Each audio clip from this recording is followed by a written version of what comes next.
Police are investigating a homicide after a person died early Saturday after being shot in southeast Topeka. Breaking at 10:30, a train has derailed alongside Bridge Road in Perry, Kansas. Raw sewage spilled into a street in Topeka's Oakland neighborhood yesterday after a sewage overflow issue at a nearby water waste treatment plant. It's now time for our 13 News This Morning Birthday Club. Today we have Lane, and Lane turns 5. Love the cowboy hat, Lane. A sweet sale for an even sweeter cause. A Topeka Church's bake sale aimed to give back to neighbors in our community. The KBI, as you can see behind me, is now leading the investigation. 2-year-old Zabe Mendez was found safe 2 states away, and a suspect is now in custody. Melissa, the smell of smoke is still lingering here in the 500 block of Polk. David, if people are looking to hit the road on this snowy Monday, one of the first steps you of course got to do is clear off the snow from your car. Now what that is right now is to be uncertain, but we'll of course keep you up to date on WIBW.com.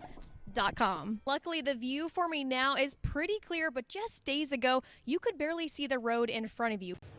The referee shortage across the state has caused people to look at a new way to raise up officials. Top City Build is in the room where the traveling exhibits used to come, but don't worry, those exhibits are still coming, but this time in a new space. Ceremonies were held for the new facility. Now, it's over 40 years later, and this same museum is getting a makeover. As a passenger, they have another rule that applies before you head down the road. Passengers need to hang on.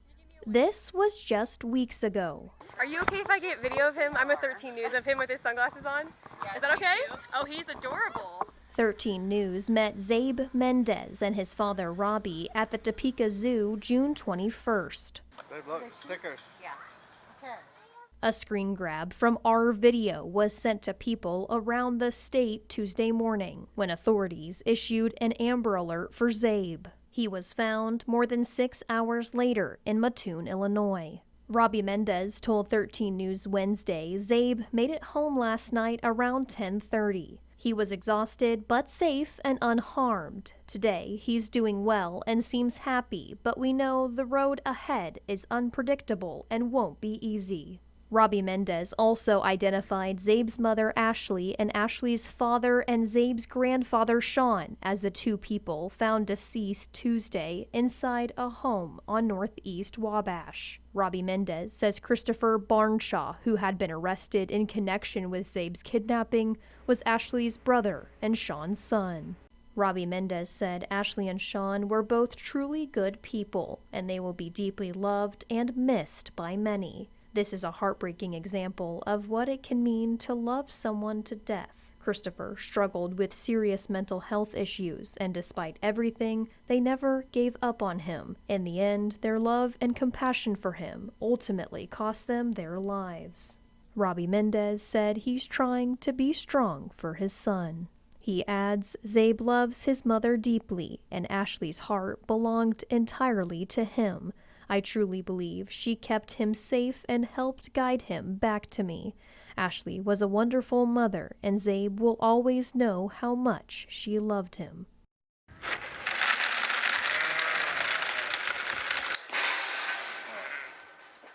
Glenn Bronco is a 5th-generation Kansas farmer. He says it's been a tougher year as farmers are facing trade challenges. The prices we're getting for our grain are historically low. Now the government shutdown is adding another layer of obstacles, with the United States Department of Agriculture not operating like normal. Bronco just finished Harvest Tuesday and says the loss of weekly reports from the USDA were tough. The not getting the statistics out, not getting those reports out affect the market, so they affect all of us. He says the nation lost more than 140,000 farms over the last 5 years. He's most worried for young farmers who have loans through the USDA. That ties up their capital. It doesn't allow them to pay bills and things like that. So for those operators, it's really critical.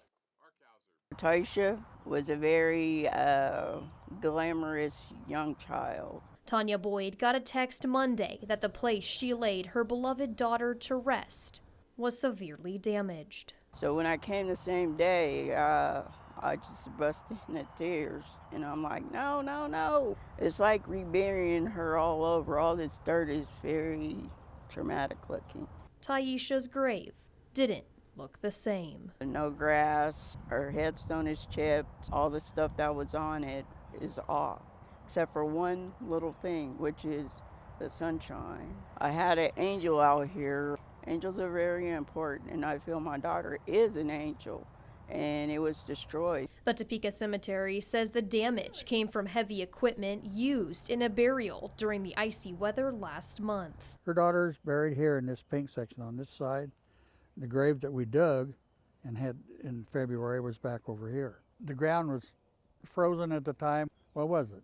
20 below or something like that back then. And the ground's, when we finally got up there and could work on it again, and then we fixed it. 2 workers with 80 acres to care for, Topeka Cemetery says they do their best to make sure every story can rest in peace. History of Topeka is buried here in this cemetery. This is the oldest chartered cemetery in the state of Kansas. But they admit things like this happen, and they get to repairs as quick as possible when they do. I don't have any control over Mother Nature. I can't say, be stable, I'm going to have to dig a grave here today. So we do the best we can. For now, Boyd will rebuild with hopes of getting a warning if the same should occur again. Pink was her favorite color, and she liked sparkly stuff, so I try to get things that was her personality. And the cardinal always symbolized that if you see them, someone from the past is coming to visit you. Tradition runs deep in the Valdivia family. We'd always get together and eat. We celebrated anything in the world. Since moving to the Oakland neighborhood more than 50 years ago with her husband Paul, Chavella Valdivia says they've gone all out decorating their house for Fiesta Topeka. He would take care of the fence and I would do the porch. Of course, I never had enough in the porch, so he'd have to come add some more stuff. The baton of decorating together has been passed to the kids. I can always remember right here at this corner was the star. And that was just one of the coolest things when the rides used to be out in the streets and vendors everywhere. My dad, he just loved Christmas lights, and any reason he could find to put them up, he would. So we would go all out for Fiesta, and we would just put them everywhere. And even the day of Fiesta, he was still trying to put more lights out, and we would tell him, please stop. The grandkids later joined in, and now more than 20 great-grandkids are a part of the fun. We don't have Christmas. Fiesta is our Christmas. It's our favorite time of the year, and I can't imagine a summer without it. I just love it because it just reminds me of my grandparents, and I just love my family so much. It's a tradition that honors not only their church and culture, but also the family members who helped build this community. It's always about Dad, and it's like he's still here, actually. Paul Valdivia passed 3 years ago. That was his favorite quote. His family says he shaped them into the people they are today. It's just an honor to be his daughter, because he loved family, he loved community, and he always said to serve God. And we try really hard to honor those values that he instilled in us. But he also knew how to have a good time. And these were the days of the shots.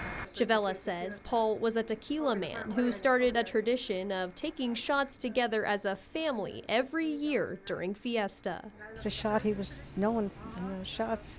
And as we continued and the little grandkids came up, we'd all do shots, and they'd have their little glass with 7-Up, go up and say salud, and everybody drink.